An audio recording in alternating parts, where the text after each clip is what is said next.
Un gnóstico para todas las estaciones. Por Stefan Aueger. Cuando se le preguntó sobre los elementos personales en su interés de toda la vida en asuntos gnóstico, el profesor Gilles Quispel, el destacado experto gnóstico y asociado de C.G. Jung, cuenta una historia notable. Durante los años oscuros y desesperanzadores de la Segunda Guerra Mundial, cuando la vida y el mundo parecía carente de esperanza y alegría, Quispel se dedicó al estudio del mensaje del gran maestro gnóstico y poeta Valentín. La inspiración, el consuelo y la fe, los estudios derivados de los escritos de Valentín fueron fundamentales para convertir a Quispel en un erudito devoto y profundamente comprensivo del gnosticismo. No sería una grosería exagerado afirmar que la experiencia del erudito holandés está lejos de ser única y que numerosas personas en nuestro mundo contemporáneo están encontrando el mensaje de este más grande de todos. Maestros gnósticos de eminente y útil relevancia en sus vidas. El casi papa. G.R.S. Mead, el gran traductor temprano e intérprete teosófico del gnóstico Documentos, llamó a Valentino, el gran desconocido, del gnosticismo, y de hecho lo es. Es cierto que no poseemos mucha información sobre su vida y personalidad. Él era nacido en África, probablemente dentro del territorio de la antigua ciudad de Cartago, alrededor o antes del año 100 después de Cristo. Fue educado en Alejandría y en la flor de su vida fue transferido su residencia en Roma, donde alcanzó un alto grado de prominencia en la Iglesia cristiana. Comunidad entre 135 y 160 después de Cristo. Tertuliano escribió que Valentín era candidato para el cargo de obispo de Roma y que perdió la elección por un margen bastante estrecho. Esto el mismo padre de la Iglesia ortodoxa fracasado, el propio Tertuliano se unió a la herejía del montanismo. Se alega que Valentín cayó en apostasía alrededor del año 175 después de Cristo. Hay mucha evidencia lo que indica, sin embargo, que nunca fue condenado universalmente como hereje durante su vida, y que fue un miembro respetado de la comunidad cristiana hasta su muerte. Fue casi con toda seguridad fue un sacerdote de la Iglesia tradicional e incluso pudo haber sido obispo. Es ciertamente una cuestión de cierto interés cuál podría ser el rumbo de la teología cristiana. Habría sido si Valentín hubiera sido elegido obispo de Roma. Su hermenéutica, su visión combinada con su magnífico sentido de lo mítico probablemente habría dado como resultado un aflorecimiento general de la gnosis dentro del tejido mismo de la Iglesia de Roma, y podrían creado un paradigma autorizado del cristianismo gnóstico que no podría haber sido fácilmente exorcizables durante siglos, si es que se pueden exorcizar. Como muchos de los grandes maestros gnósticos, Valentín afirmó haber sido instruido por un discípulo directo de uno de los apóstoles de Jesús, un hombre apostólico, llamado de Teodas. Tertuliano también afirmó que Valentín conocía personalmente a Orígenes, y se puede especular con cierta justificación que su influencia en esta Iglesia ortodoxa el padre fue considerable. El carácter general de su contribución ha sido preciso. Resumido por Mead de la siguiente manera. La gnosis en sus manos está tratando de abarcar todo, incluso lo más formulación dogmática de las tradiciones del maestro.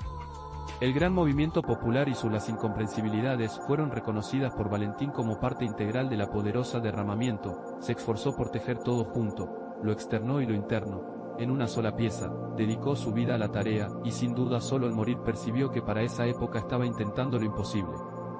Solo unos pocos podrían apreciar el ideal del hombre, y mucho menos comprenderlo. Fragmentos de una fe olvidada, página 297. Valentín, el gnóstico que casi llegó a ser papa, era entonces el único hombre que podía haber logrado obtener una forma de reconocimiento positivo permanente para el enfoque gnóstico del mensaje de Cristo. El hecho de que las circunstancias y la creciente marea de la pseudo-ortodoxia regresiva que provocó el fracaso de sus esfuerzos debe considerarse entre los más grandes tragedias de la historia del cristianismo.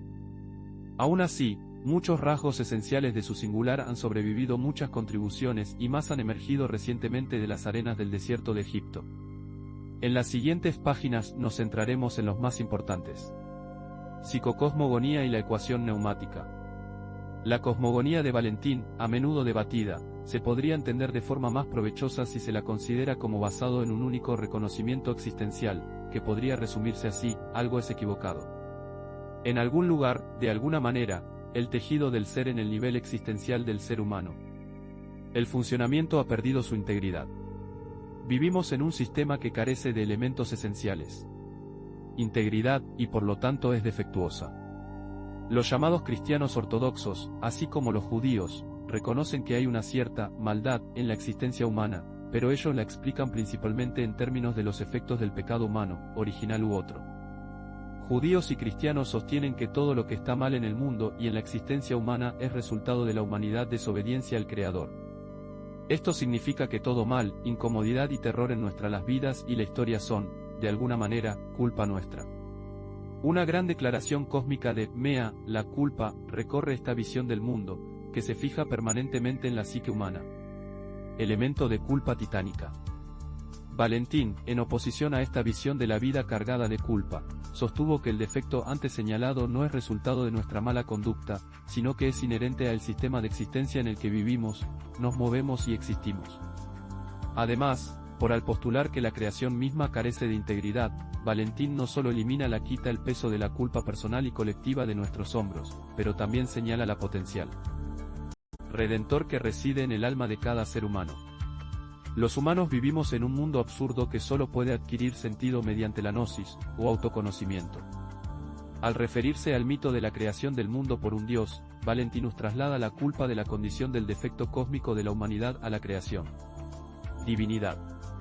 Que Dios el Creador pudiera tener culpa en algo equivale, por supuesto, a blasfemia a los ojos de los ortodoxos. Sin embargo, lo que debemos reconocer es que Valentín no ve al Creador con los ojos de adoración del judío-cristiano creyente, sino que ve al Creador junto con otras divinidades, como un mitologema. Se podrían aportar muchas pruebas para demostrarlo, pero basta con una aquí, tomada del Evangelio de Felipe. Dios creó al hombre y el hombre creó a Dios. Así es en el mundo.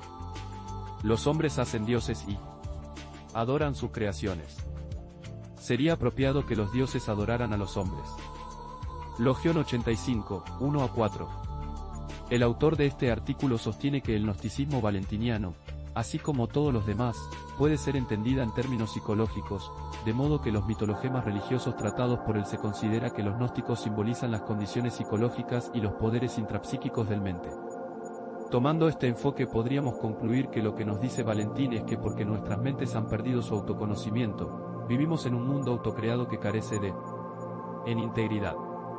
La palabra cosmos, usada por los gnósticos, no significa mundo, sino más bien sistema, y por lo tanto puede aplicarse perfectamente a la sistematización de la realidad creada por el ego humano.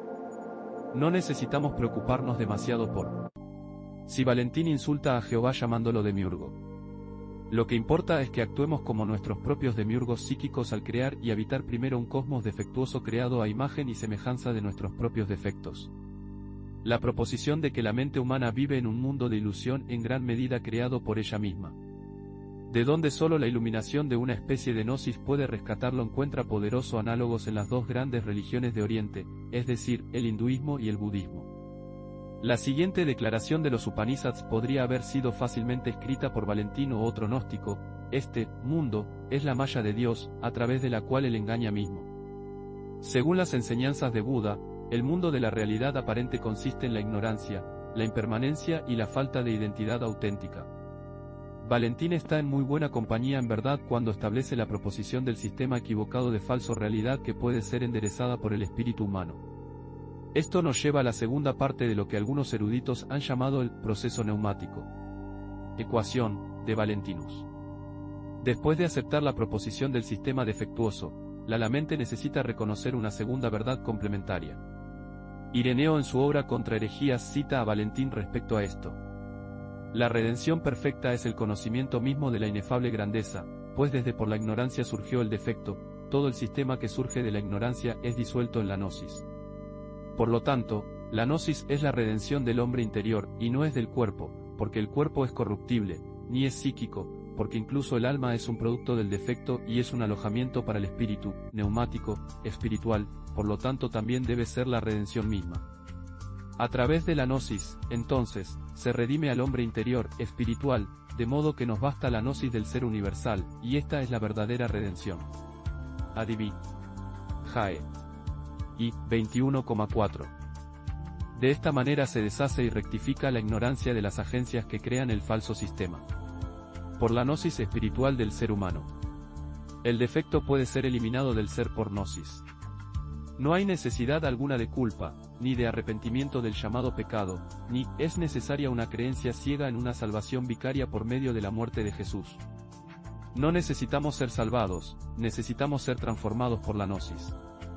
La obstinación, la perversidad, la obtusidad y la malignidad de la condición existencial de la humanidad pueden ser transformados en una imagen gloriosa de la plenitud del ser. Esto no se logra por culpa, vergüenza, y un Salvador eterno, sino por la activación del potencial redentor de autoconocimiento. El autoconocimiento espiritual se convierte así en el equivalente inverso de la ignorancia del ego irredento. Las elaboradas estructuras míticas de la cosmogónica y el contenido redentor que nos legó Valentín no son más que los poético-escriturales expresiones de esta gran proposición, que tiene una relevancia directa con la existencia-condición de la psique humana en todas las épocas y en todas las culturas. El Salvador gnóstico, un creador de plenitud. Sería erróneo deducir de lo anterior que Valentín negó o incluso disminuyó la importancia de Jesús en sus enseñanzas. La gran devoción y reverencia a la verdad que Valentín mostró a Jesús se manifiesta ampliamente con sublime belleza poética en el Evangelio de la Verdad, que en su forma original era de hecho escrito por el propio Valentín. Según Valentín, Jesús es ciertamente el Salvador, pero el término debe entenderse en el significado de la palabra griega original, utilizada por los ortodoxos y cristianos gnósticos por igual.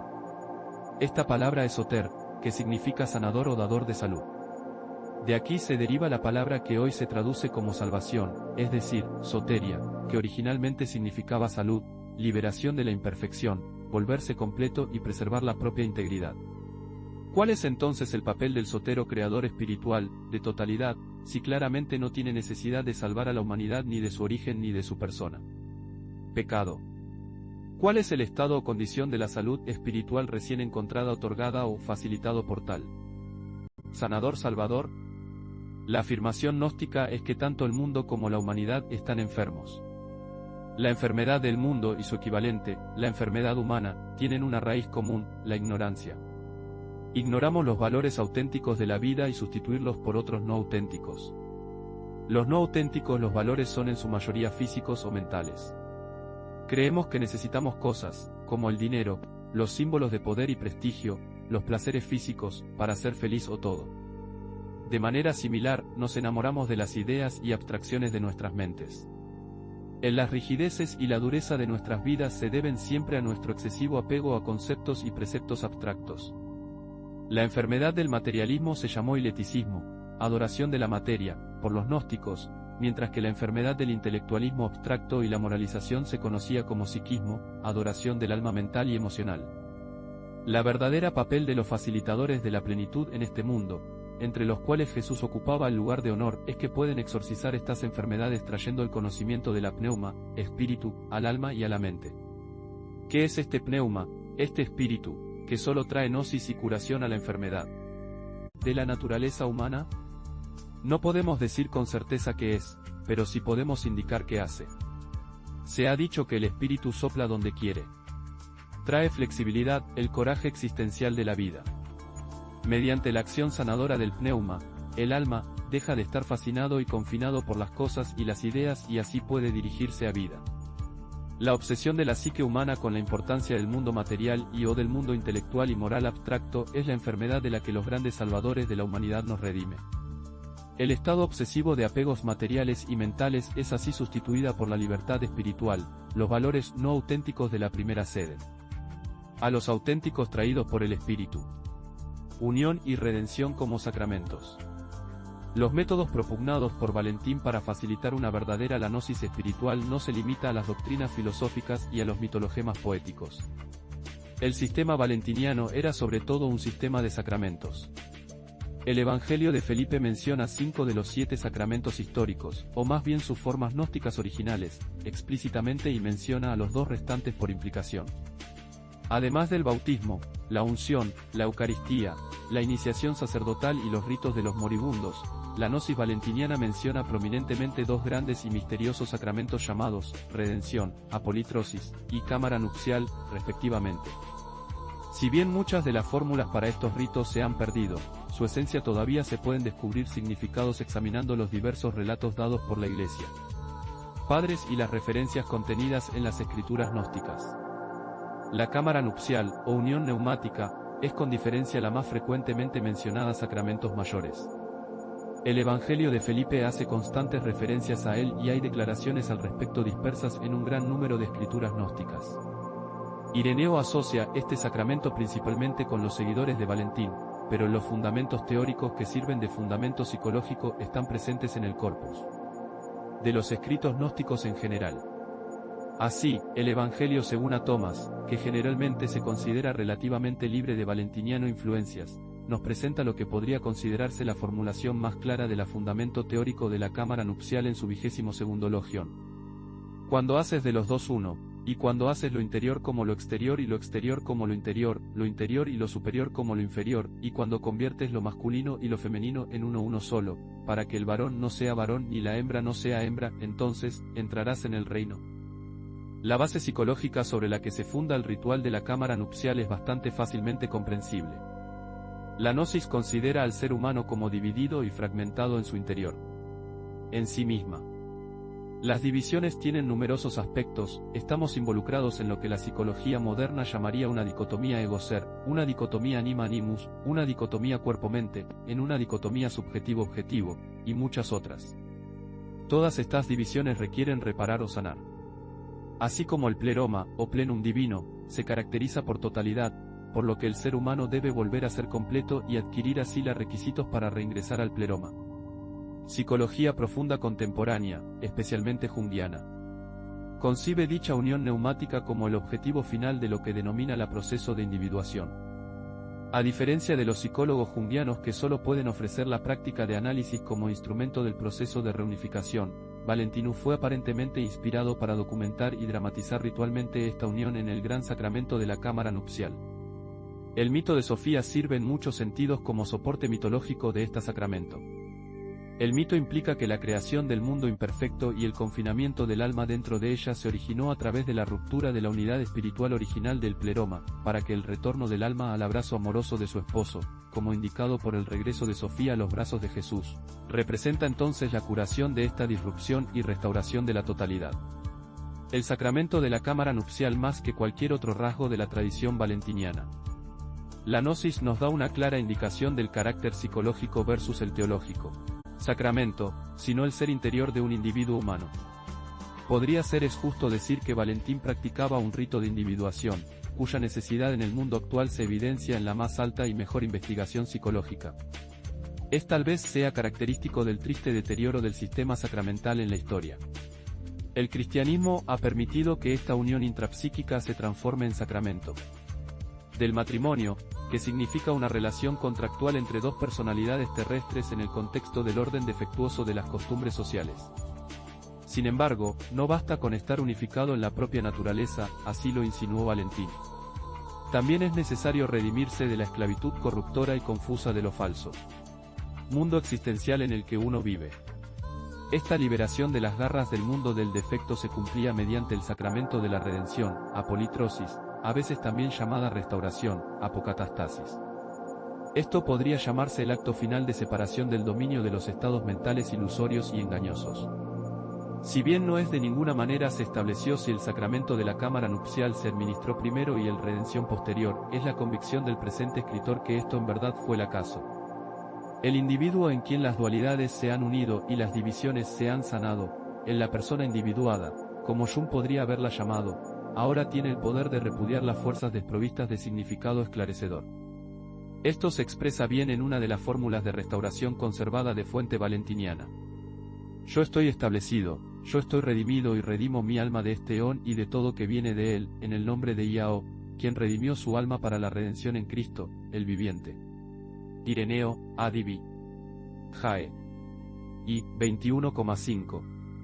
Así como se dice que Buda repudió triunfalmente las obras de Mara, el engañador, después de su iluminación bajo el árbol Bodhi, el gnóstico corta toda conexión con el inconsciente y la compulsión y vive y muere como un ser soberano de luz y poder de ahora en adelante. Todo indica que los dobles sacramentos de la cámara nupcial y la redención provocaron enormes transformaciones y trajeron un gran empoderamiento a las vidas de sus destinatarios. Estos ritos sobrevivieron en forma modificada entre los seguidores del profeta Maní y los cátaros del Languedoc. Estos últimos tuvieron un gran sacramento parecido a la politrosis, llamado consolamentum, que daba a sus destinatarios no solo tienen una gran serenidad de vida sino un coraje prácticamente inigualable para afrontarla. muerte. Lo anterior y mucho más material relacionado con la gnosis valentiniana que tuvo que permanecen inexplorados en esta breve exposición, sirven para ilustrar la gran e innegable virtudes de este legado de sabiduría. Integridad filosófica, perspicacia psicológica, y la exaltación y belleza artística, mezcladas con verdadera devoción y emoción religiosa. Caracterizar la contribución de Valentín y elevarla por encima de la mayoría de las teorías gnósticas y sistemas y escuelas seminósticos. Si uno combinara los productos más elevados y mejores en el existencialismo, solo se podría esperar aproximarse al sublime mensaje del gran técnico de transformación humana que nos llama desde la distancia de casi 2 milenios. Valentín de hecho vive. Fue y es un conocedor, un gnóstico para todas las estaciones, un fuente de inspiración y guía para personas de todas las épocas y climas, una historia temporal mensajero de los misterios del alma. No se podría concluir esta breve exposición y homenaje con una esperanza más apropiada que la plasmada en el siguiente fragmento de una bendición valentiniana.